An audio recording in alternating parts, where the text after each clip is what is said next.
Modelling के ज़माने की तस्वीरें मैंने देखी हैं, उससे भी पहले की स्टनिंग पिक्चर्स हैं वाकई में।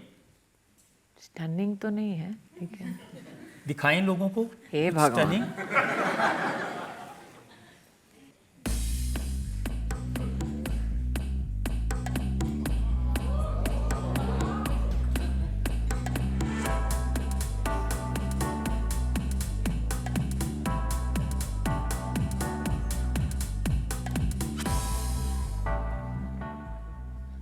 क्योंकि स्मृति भी कभी पतली थी।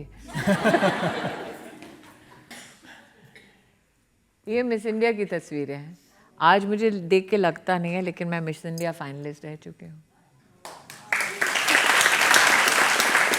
ये सारी चीजें आज याद लेकिन आज करने मैं की जनता को बता दूं, एक चीज का खुलासा रजत जी भी नहीं कर रहे हैं। बता दूं, ये जो देख रहे हैं आप, ये 1998 है और 1995 से 1997 तक मैं जहाँ काम करती थी वहाँ के मुखिया रजत जी थे। इन्होंने कभी, तो हम बिल्कुल बॉटम ऑफ द पिरामिड थे, रजत जी शिखर पर होते थे, तब वो ये न्यूज़ करते थे। जी न्यूज़ में थे और गोवा में स्टिंगर थी स्मृति ईरानी। तो क्या पता एक दिन आप अपने बॉस के कटघरे में उपलब्धियों के बाद हाजिर हो। तो मुझे लगता है कई लोगों ने, आज आप जिस अदालत में आए हैं, जिस आप बिल्डिंग में हैं, उस बिल्डिंग की नींव को मैंने देखा है।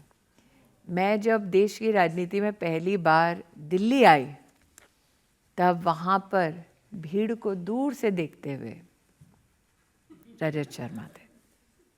बहुत पुरानी बातें आप याद दिला रही हैं। मैं याद दिला रही हूँ कि ऐसा नहीं कि मैं ही उम्र दराज हूँ।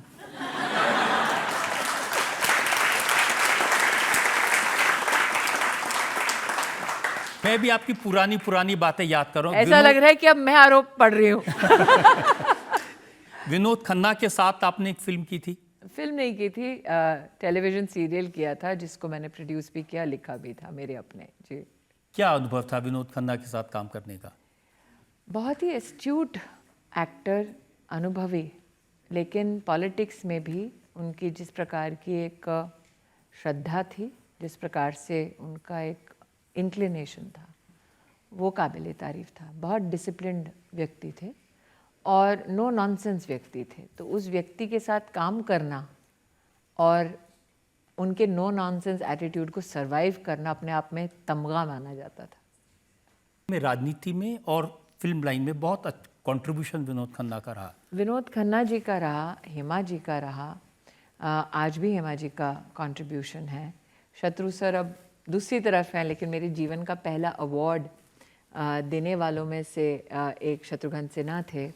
मुझे याद है, अगर कोई पुरानी क्लिप निकलेगी तो मैं जज के नाते, जैसे आज जज साहब बैठे हैं, आप बैठे हैं, मैं जज के नाते बैठी हूँ और मैं जिसके ऊपर जजमेंट या जिसके ऊपर टिप्पणी कर रही हूँ वो आज पंजाब के मुख्यमंत्री हैं। तो भगवंत मान जी, तो टेलीविज़न और मीडिया की दुनिया से, चाहे पत्रकार रहे हों, चाहे एकेडमिशियंस रहे हों या फिर एक्टर्स रहे हों, बहुत ऐसे लोग हैं जो आज भी मेन स्ट्रीम में हैं। शत्रु जी का तो सेंस ऑफ ह्यूमर बहुत कमाल का है।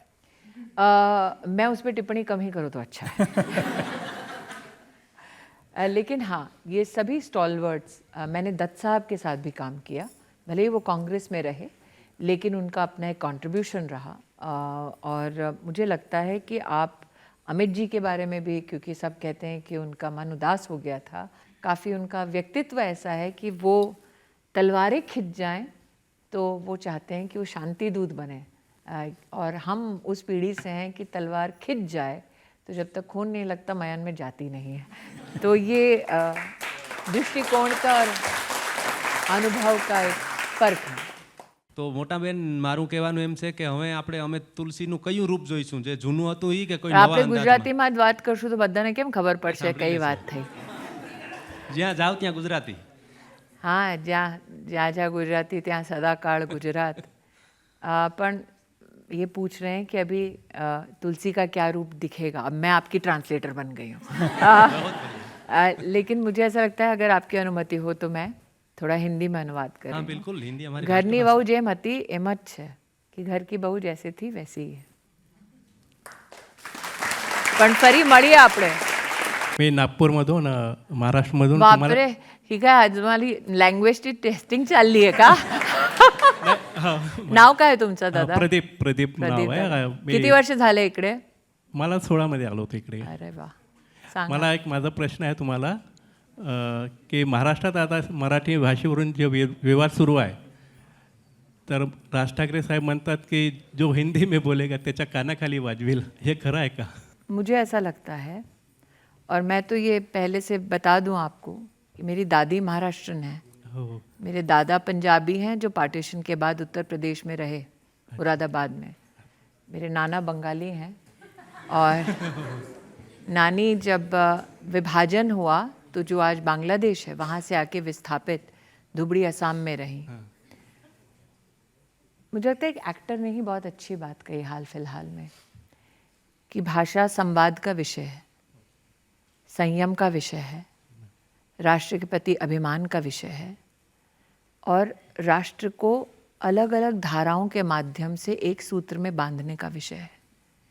जब विवाद का विषय बनता है तो उससे ठेस किसी एक समाज, एक वर्ग, एक जाति, उपजाति या एक प्रदेश को नहीं, पूरे देश को पड़ती है.